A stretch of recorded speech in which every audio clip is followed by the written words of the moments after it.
السلام علیکم ورحمۃ اللہ وبرکاتہ۔ الحمد للہ والصلاة والسلام علی رسول اللہ۔ اعوذ باللہ من الشیطان الرجیم، بسم اللہ الرحمن الرحیم۔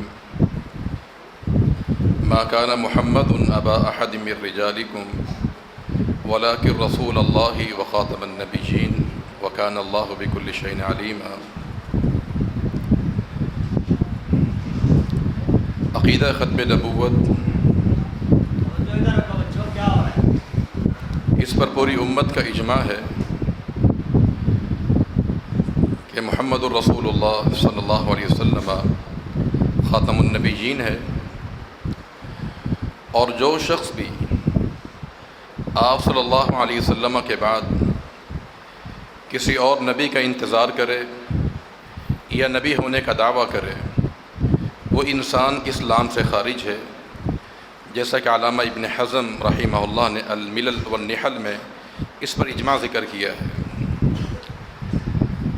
آپ صلی اللہ علیہ وسلم کا خاتم النبیین ہونا کتاب و سنت کے دلائل سے ثابت ہے، اور آپ نے سن بھی لیا ہے۔ میں وہ دلائل پیش نہیں کروں گا، میں ختم نبوت کے تعلق سے یہ بتاؤں گا کہ آپ صلی اللہ علیہ وسلم کا خاتم النبیین ہونا دلائل کے علاوہ حقائق سے یہ بات معلوم ہوتی ہے۔ آپ صلی اللہ علیہ وسلم کا فرمان ہے کہ لا تزال طائفۃ من امتی منصورین علی الحق، کہ میری امت میں ایک گروہ، ایک جماعت ہمیشہ حق پر قائم رہے گی یہاں تک کہ قیامت قائم ہو جائے گی۔ یعنی آپ نے ایک امت کی پیشن گوئی فرمائی ہے کہ ایک ایسی امت جو حق پر غالب رہے گی اور قیامت تک یہ امت قائم رہے گی اور جماعت قائم رہے گی۔ یہ اس بات کی دلیل ہے کہ اگر آپ کے بعد کسی اور نبی نے آنا ہوتا تو یہ فضیلت اور یہ اہمیت اس نبی کے لیے کہی جاتی۔ اور دوسری بات یہ ہے کہ آپ صلی اللہ علیہ وسلم کے بعد جو خلفائے راشدین کا دور ہے، یہ خلفائے راشدین کا دور، ان کا وجود، یہ بھی اس بات کی دلیل ہے کہ آپ کے بعد کسی نبی نے نہیں آنا تھا، ورنہ خلفائے راشدین کا زمانہ اور ان کے دور میں اسلام کی جو فتوحات ہے، اسلام کی جو نشر و اشاعت ہے، وہ جس انداز سے پھیلی ہے، یہ اس بات کی دلیل ہے کہ خلفائے راشدین، ان کا وجود، ان کا زمانہ خلافت، یہ اس بات کی علامت و دلیل ہے کہ آپ کے بعد کسی نبی نے نہیں آنا تھا۔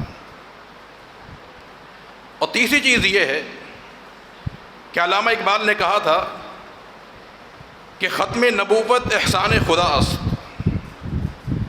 کہ اللہ کے پیغمبر کا خاتم النبیین ہونا یہ اللہ تعالیٰ کا احسان عظیم ہے۔ احسان عظیم اس لحاظ سے ہے کہ جب کسی نبی کی بعثت ہوتی ہے، اس پر ایمان لانا اتنا آسان کام نہیں ہوتا۔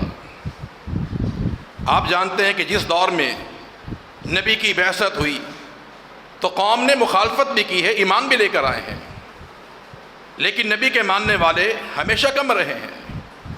تو علامہ اقبال کہتے ہیں کہ اگر کسی نبی نے آنا ہوتا تو شاید ہم پھر مسلمان بھی نہ ہوتے۔ تو ختم نبوت احسان خدا است، یہ اللہ تعالیٰ کا احسان عظیم ہے۔ اور نبی کریم صلی اللہ علیہ وسلم کی جتنی پیشین گوئیاں ہیں، دجال کے تعلق سے ہو، ظہور مہدی کے تعلق سے ہے، نزول عیسیٰ کے تعلق سے ہے، یہ علامات الساعہ، قیامت کی جو علامات ہیں، یہ تمام قسم کی پیشن گوئیاں اس بات کی دلیل ہے کہ آپ خاتم النبیین ہیں، ورنہ کبھی آپ پیشن گوئیاں نہ فرماتے۔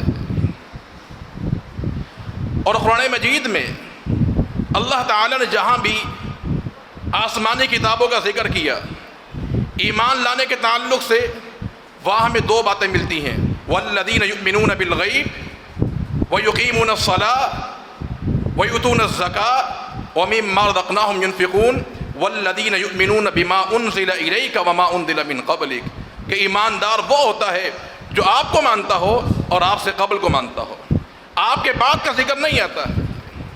اور قرآن نے یہ بھی کہا کہ وَإِنَّ مِنْ أَهْلِ الْكِتَابِ لَمَن يُؤْمِنُ بِاللَّهِ وَمَا أُنزِلَ إِلَيْكُمْ وَمَا أُنزِلَ إِلَيْهِمْ خَاشِعِينَ لِلَّهِ، یہاں بھی دو باتیں بیان کی گئی ہیں۔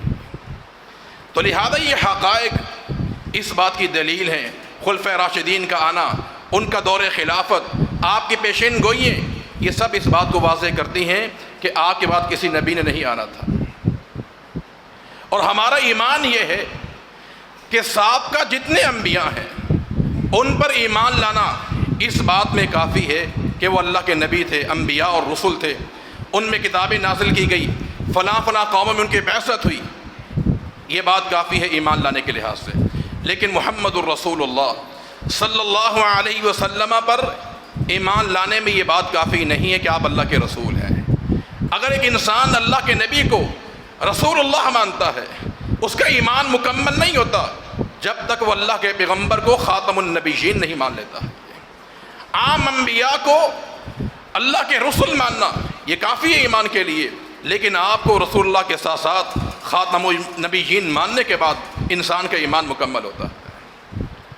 اس کی دلیل یہ ہے کہ مسیلمہ کذاب، جس نے اللہ کے نبی کے دور حیات میں نبوت کا دعویٰ کیا تھا، وہ اللہ کے پیغمبر کے رسول ہونے کا منکر نہیں تھا، وہ آپ کو رسول اللہ مانتا تھا، بلکہ اس کے علاقے یمامہ کے اندر جب مؤذن اذان دیتا تھا تو اذان میں الفاظ تھے کہ اشہد ان محمد الرسول اللہ، لیکن اس کے باوجود مسیلمہ کذاب کو کافر قرار دیا گیا اور صحابہ کرام نے جنگ یمامہ لڑی، جہنم واصل کیا۔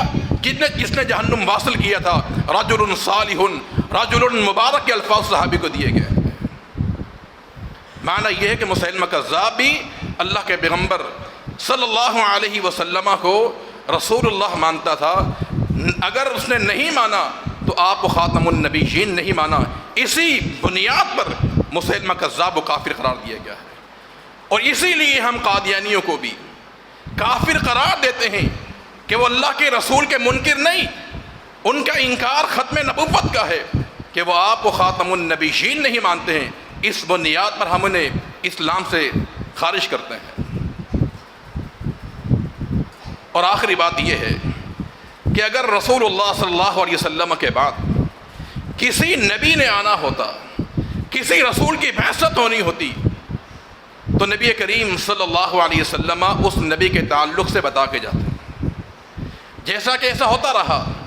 موسیٰ علیہ السلام نے بھی اپنے بعد پیشین گوئی کی تھی کہ میرے بعد عیسیٰ آئے گا، اور عیسیٰ علیہ السلام نے بھی کہا تھا وَمُبَشِّرًا بِرَسُولٍ یَأْتِی مِن بَعْدِهِ اسمُ احمد، کہ میرے بعد ایک رسول آئے گا، اس کا نام احمد ہوگا۔ نبی نے اپنے بعد والے نبی کے لیے اس کا نام لے کر بشارت دی ہے کہ میرے بعد نبی آئے گا۔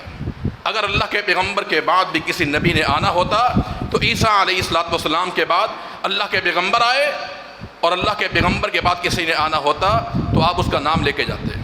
آپ نے یہ تو ضرور کہا کہ لو کان بعد نبی لکان عمر، اگر میرے بعد کوئی نبی ہوتا تو وہ عمر ہوتا۔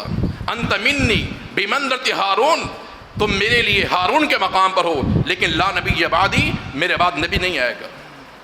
آپ نے ارشادات فرما کر ختم نبوت کو ثابت کیا ہے کہ میرے بعد کسی کو نبی نہیں بنایا جا سکتا ہے۔ تو لہذا ہر پیغمبر نے اپنے بعد والے نبی کے لیے اس کا نام لے کر بشارت دی ہے، لیکن نبی کریم صلی اللہ علیہ وسلم نے ایسا کوئی نام نہیں لیا ہے۔ اور رہا مسئلہ عیسیٰ علیہ السلام کے تعلق سے کہ ان کا نزول ہوگا، اعتراض کرتے ہیں کہ ان کا آنا یہ تو ختم نبوت پہ چوٹ ہے۔ یاد رکھیے عیسیٰ علیہ السلام کا نزول ہوگا، آپ رسول بنا کے نہیں بھیجے جائیں گے۔ حدیث میں الفاظ ینزل فیکم عیسیٰ ابن مریم کہتے ہیں کہ تم میں عیسیٰ کا نزول ہوگا علیہ السلام۔ نزول میں اور ارسال میں فرق ہوا کرتا ہے۔ اللہ تعالی ہمیں ختم نبوت پر ختم نبوت کی چوکیداری کرنے کی توفیق عطا فرما دے، تحفظ ختم نبوت کرنے کی توفیق عطا فرما دے۔ اللہ تعالی ہمارا عقیدہ ختم نبوت کے حوالے سے مستحکم اور مضبوط بنا دے۔ وآخر دعوانا الحمدللہ۔